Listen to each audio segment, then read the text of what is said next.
Foundation egenda kuba ekola emirimu egy'enjawulo. We're going to be advocating against early childhood marriages. We're going to be talking a lot about women empowerment. We're going to be doing a lot of skills development.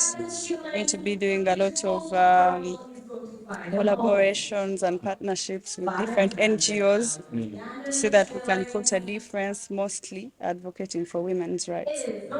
Buli muntu waddemu okola ekimusanyusa. Nze kino kye kinsanyusa, kye mpuliriramu emirembe. I feel like it's my calling really, so that's why I love doing it. Sente ogenda zijjawo ezigenda okuba nga zisasitaire Katonda ajja zireeta. Katonda ajja zireeta. Kuba ne kino ekirooto tekyandibaddewo singa abadde takiriimu. Omuntu yenna abadde angoberera ng'alaba waka wange gwe nzize enkola emabega okuva lwe nafuuka Miss Uganda. Literally, this is the work I've been doing ever since I became Miss Uganda.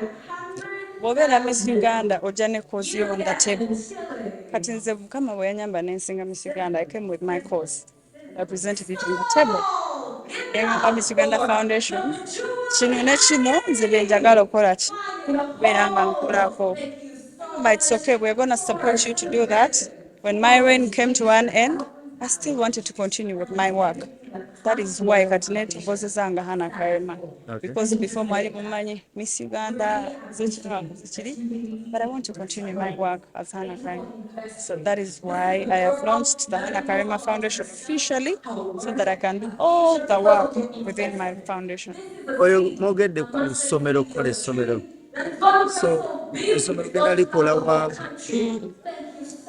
kati ebyessomero first and foremost twali tetulina secondary school ewaffe gye nasomera nga tulina only primary school mukyalo.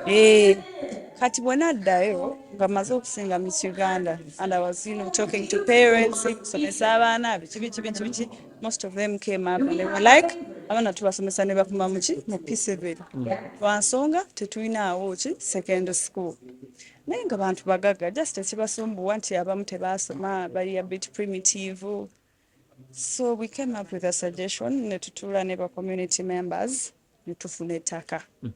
Kati ettaka eryo lye twafuna government egenda zimbako essomero. So when the government took on that project nze nenzira ku ssomero lyange tenasomera incomplete.